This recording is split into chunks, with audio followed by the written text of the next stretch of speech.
Dahil sa pinag-iwalay natin itong garapata, yung lobo at yung mga ipis, kaya dito subukan naman natin ipagsama. At dito nga sakto nag-chat si boss at pinapaubos na nga sa akin yung mga base na naiwan. Kaya ito, tinapos ko na yung mga ibang base na iniwan nila sa akin. Kaya isang defense na lang yung kailangan ko i-3-star para ma-perfect na namin yung Classic War.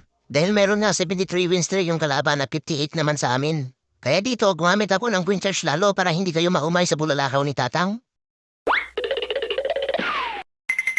At ito na nga yung troops at spell na nakaset sa army camp. Pinagsama-sama ko na nga yung garapata, yung lobo at yung mga ipis. At ito naman yung equipment na talaga na nakaset sa mga hero. Kaya dito, subukan naman natin mag-Queen Charge lalo at ipahinga muna natin yung bulalakaw ni Tatang.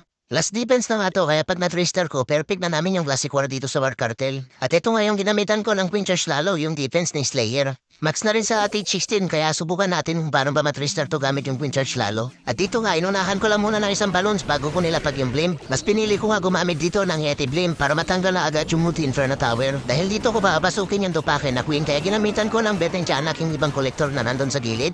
At Yeti Blim naman para matanggal agad yung Multi Inferno Tower. Dahil magiging problema nga yung Multi Inferno Tower sa mga healer kaya tinanggal ko na kagad gamit yung Yeti Blim.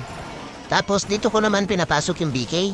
Tinanggal ko lang muna yung isang Elixir Collector gamit yung Berten Tianak para sigurado hindi maging tanod yung Abnay na BK. At isang Salamangkero naman dito para yung Abnay na BK diretso-diretso sa dun sa may Multi Inferno Tower. At yung Abnay na BK na nga yung bahala magtatanggal dito sa isang Multi Inferno Tower at ibang main defense na nandyan sa loob.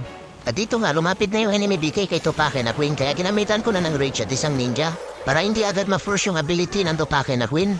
At kailangan makapasok dito yung Tupake na Queen para siya na yung bahala magtatanggal sa town at papatay sa laman ng sisi. Kaya dito habang binabanatan ng Warden Statue yung Tupake na Queen, nilapag ko na yung isang bungo na may dalang taay para mabuksan na yung walls. Para papasok na mamaya yung Tupake na Queen at didiretso siya dun sa may monolith at sa isang scatter shot. Kaso dito lumabas na pala yung ibang bantay na dalawang ninja.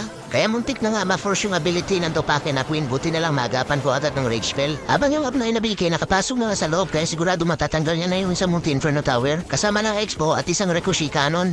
At dito nga lumabas na lahat ng bantay ni Slayer. Kaya sinabuyan ko na muna ng Muriatic Acid yung 20 puting bakulaw para hindi agad makalapit kay Tupake na Queen habang tinatanggal niya yung Down Hall. Sabay gamit ng ability ni BK na Air Kick Boots para mabuksan na yung mga walls at makapasok naman siya dun sa may scatter shot. At meron na lang ako isang matitirang bungo na may dalang tae. At dito ko ginamit para maabot ni Tupake na Queen yung monolith at sa isang scatter shot. At ito nilapag ko na nga at buti na lang sakto yung pinuntahan ng bungo na may dalang tae. Kaya sigurado abot na ng Tupake na Queen yung monolith at scatter shot. Kaya dito nilapag ko na yung Hero Tomboy kasama ni Tatang. At sila naman yung bahala magtatanggal sa mga defense na nandito sa loob ng compartment. Eh halos yung mga hero nga lang yung umubos dito sa defense ni Slayer. At naging clean up na lang dito yung garapata, yung lobo at mga ipis.